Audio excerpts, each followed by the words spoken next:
नमस्कार सर्वांना. श्री स्वामी समर्थ. अनेक भक्तांच्या मनामध्ये प्रश्न निर्माण होतो की स्वामींचे नाम घेताना मनामध्ये नकारात्मक विचार का येतात. साधारणपणे जेव्हा आपण भक्तिभावाने जप किंवा नामस्मरण करतो तेव्हा आपल्याला अपेक्षा असते की मन शांत होईल, आनंद येईल आणि नकारात्मक विचार पूर्णपणे दूर जातील. पण वास्तवात अनेकदा उलटे होते.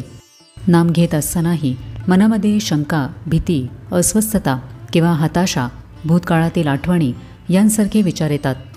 महाराजांचा नामजप हा आपल्यासाठी अत्यंत पवित्र आणि शक्तिशाली साधन आहे. पण अनेक वेळेला असे घडते की आपण स्वामींचे नाव घ्यायला लागतो आणि मनामध्ये अचानक नकारात्मक विचार येतात. अनेक भक्त घाबरून जातात की हे अशुभ आहे का, स्वामी रागावले का. पण खरे तर यामागे खोल आध्यात्मिक अर्थ असतो आणि संकेत असतात. तर आजच्या व्हिडिओमध्ये आपण हेच पाहणार आहोत की स्वामींचा नामजप करताना मनामध्ये नकारात्मक विचार का येतात आणि त्यावर आपण काय उपाय करू शकतो. जप करताना मनामध्ये नकारात्मक विचार येणे हा स्वतःच एक संकेत असतो. याचा अर्थ आपण योग्य साधनेच्या मार्गावर आहोत आणि मन शुद्ध होताना जुने साचलेले विचार वर येत आहेत. अशा वेळेला घाबरून न जाता शांतपणे नामजप सुरू ठेवणे हाच त्यावर उपाय असतो. हळूहळू हे विचार कमी होऊन मन अधिक स्थिर आणि शांत होते. मनामध्ये नकारात्मक विचार येण्याचे कारण म्हणजे मन शुद्धीकरणाची प्रक्रिया सुरू होते. जेव्हा आपण स्वामींचे नाव घेतो तेव्हा ते आपल्या चित्तावर काम करायला लागते. आपले मन वर्षानुवर्षे वाईट आठवणी, दुःख, शंका आणि भीती यांनी भरलेले असते. नामजप म्हणजे जणू अंतःकरणाची शुद्धीकरण प्रक्रियाच आहे. जेव्हा स्वामींचे नाम आपल्या अंतःकरणामध्ये खोलवर पोहोचते तेव्हा जुने नकारात्मक विचार बाहेर यायला लागतात. हे विचार वर येणे म्हणजे ते मनातून निघून जाण्याची प्रक्रिया सुरू झालेली आहे. म्हणूनच नकारात्मक विचार येणे हा प्रत्यक्षात सकारात्मक संकेत आहे. मनाची नैसर्गिक प्रवृत्ती. मन कधीही एका जागी स्थिर राहत नाही. ते सतत भूतकाळ आणि भविष्यकाळ यामध्ये धावत राहते. मनाची प्रवृत्ती सतत बदलत राहते. ते एका जागी टिकत नाही. कधी आनंदी तर कधी दुःखी विचार करत राहते. मन बाहेरच्या गोष्टींमध्ये पटकन गुंतते आणि त्यामुळे शांत राहणे कठीण होते. म्हणूनच नामस्मरण, प्रार्थना आणि चांगले विचार यामुळे मनाला स्थिरता मिळते. मनाच्या स्वभावाप्रमाणे ते सतत इकडे तिकडे भटकते.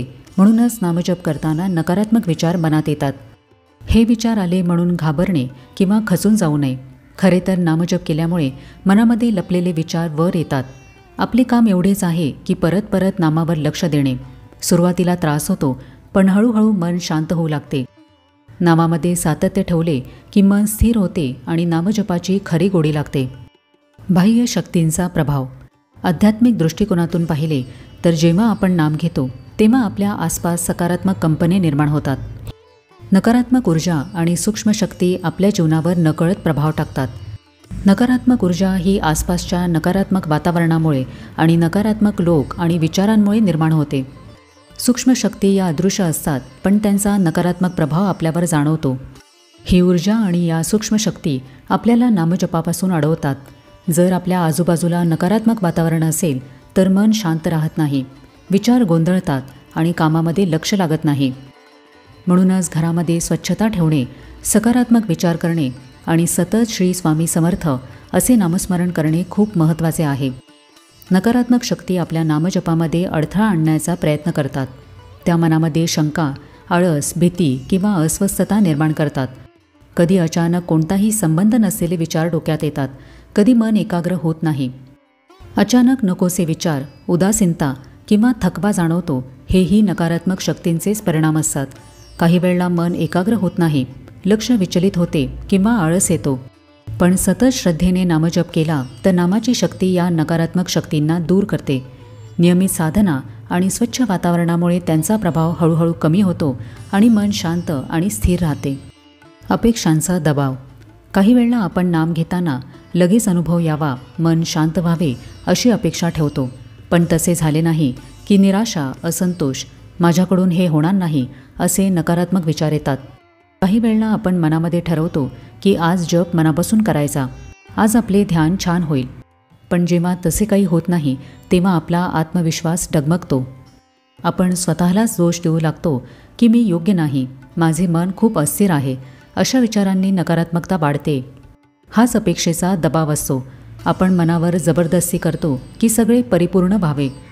शिवाय नामजप करताना जर आपण मनामध्ये सतत अपेक्षा ठेवली की याचा लवकर परिणाम मिळावा, माझी इच्छा पूर्ण व्हावी, तर त्याचा दाब मनावर येतो आणि हा दबाव नकारात्मक विचारांना जन्म देतो की माझ्याकडून काहीच होत नाही, स्वामी मदत करत नाहीत, मी चुकीचे करत आहे. अशा शंका आणि असंतोष मनामध्ये येतो आणि नामजपाची गोडी कमी होते. अपेक्षा म्हणजेच ताण आणि ताणामुळे मन एकाग्र राहत नाही. म्हणूनच नामजप हा फळाची अपेक्षा न ठेवता फक्त भक्तिभावाने केला तर तो सहज, निर्मळ आणि प्रभावी होतो. नामजप करताना मनामध्ये नकारात्मक विचार येणे म्हणजे कर्मबंधन सुटण्याची सुरुवात असते. आपल्याकडे जन्मोजन्मीचे किंवा या जन्मी साठलेले वाईट कर्म असतात. नामजपामुळे ते वर येऊन बाहेर पडतात. म्हणून काही काळ आपले मन बैचेन होते, शंका किंवा भीती मनामध्ये येते. पण आपण नामजप थांबवला तर ही नकारात्मकता मनातच राहते. आपण जर नामजप चालू ठेवला तर आपल्या कर्मांचे नकारात्मक ठसे हळूहळू नष्ट होतात. नकारात्मक विचार कमी होऊन मन शुद्ध होते. म्हणूनच असे विचार मनात आले तरी चिंता न करता नामावर टिकून राहावे. आपण जप सुरू ठेवला की कर्मबंधने हळूहळू सुटतात, मन हलके होते आणि विचार शांत होतात. म्हणूनच या त्रासाला अडथळा न समजता हीच मुक्तीची सुरुवात समजावी. काही वेळेला नामजप करताना मनात नकारात्मक विचार येणे म्हणजे स्वामीही आपली परीक्षा घेत असतात. स्वामी नेहमी भक्ताची खरी निष्ठा तपासतात. नामजप करताना नकारात्मक विचार येणे ही देखील एक प्रकारची परीक्षाच असते. स्वामी पाहतात की आपण या विचारांना बळी पडतो की नामावरच ठाम राहतो. जो भक्त या अडचणींवर मात करूनही जप करतच राहतो तोच खरा सेवक ठरतो. कारण स्वामींना फक्त शब्दांचा जप नाही तर मनाची चिकाटी आणि खरी निष्ठा पाहिजे असते. म्हणूनच नामजप करताना जरी विचार आले तरी थांबू नये. जर आपण नकारात्मक विचारांना दुर्लक्ष करून स्वामींवर विश्वास ठेवला तर आपली परीक्षा पार पडते. नामजप करताना जर आपल्या मनामध्ये नकारात्मक विचार येत असेल तर आपण काय करावे? सर्वप्रथम तर या विचारांना घाबरू नये. माझे मन शुद्ध होत आहे असा विश्वास ठेवावा. नाम थांबवू नये, उलट ते अधिक दृढतेने घ्यावे. नकारात्मक विचार जरी आले तरी नामजप सोडू नये. सातत्य ठेवले की हळूहळू मन शुद्ध होते आणि हे विचारही कमी होतात. नकारात्मक विचारांना विरोध करू नका, त्याचा मनावर ताण घेऊ नका. हे विचार का येत आहेत असा राग किंवा अपराधी भाव मनामध्ये बाळगू नका. हे विचार फक्त पाहावे आणि स्वामींचे नाव घेत राहावे. हळूहळू हे विचार आपोआप विरून जातात. मनामध्ये कितीही नकारात्मक विचार आले तरीही स्वामींच्या सेवेमध्ये सातत्य ठेवावे. सेवा करताना मनामध्ये कोणतीही अपेक्षा ठेवून सेवा करू नये.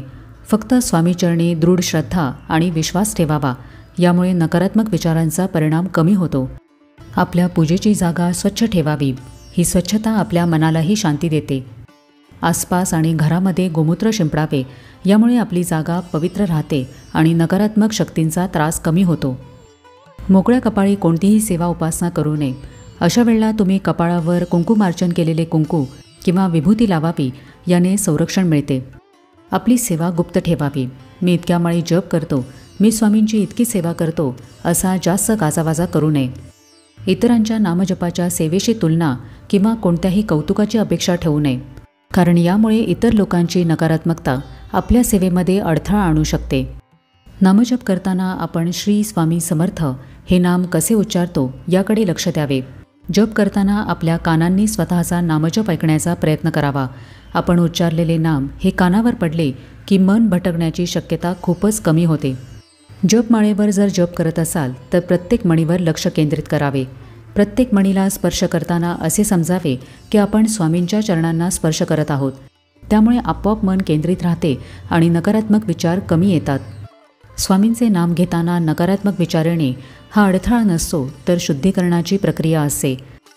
जो भक्त नकारात्मकतेमुळे हार मानत नाही त्याला पुढे जाऊन अनुभूती येते की त्याचे मन अधिक स्थिर, शांत आणि सकारात्मक झालेले आहे. मनात येणारे नकारात्मक विचार म्हणजे आध्यात्मिक परिवर्तनाचा एक टप्पाच आहे, जो दर्शवतो की स्वामींचे नाव आपल्या अंतःकरणावर काम करत आहे आणि आपल्यामधील मलिनता दूर करत आहे. म्हणूनच जेव्हा असे नकारात्मक विचार नामजप करताना येतील तेव्हा घाबरू नका, थांबू नका. फक्त स्वामींवर विश्वास ठेवा आणि नाम अधिक दृढतेने घ्या. हेच संकेत आहेत की स्वामींचे संरक्षण आपल्याभोवती सक्रिय आहे आणि ते आपल्यावर कृपादृष्टी ठेवून आहेत. तर आजच्या व्हिडिओमध्ये आपण हे पाहिले की स्वामींचे नामजप करताना मनामध्ये नकारात्मक विचार का येतात आणि आपण त्याच्यावर कोणते उपाय करू शकतो. तर कसा वाटला आजचा व्हिडिओ हे मला कमेंट करून नक्की सांगा. आपण भेटूया आता पुढच्या व्हिडिओमध्ये. तोपर्यंत सगळ्यांना श्री स्वामी समर्थ.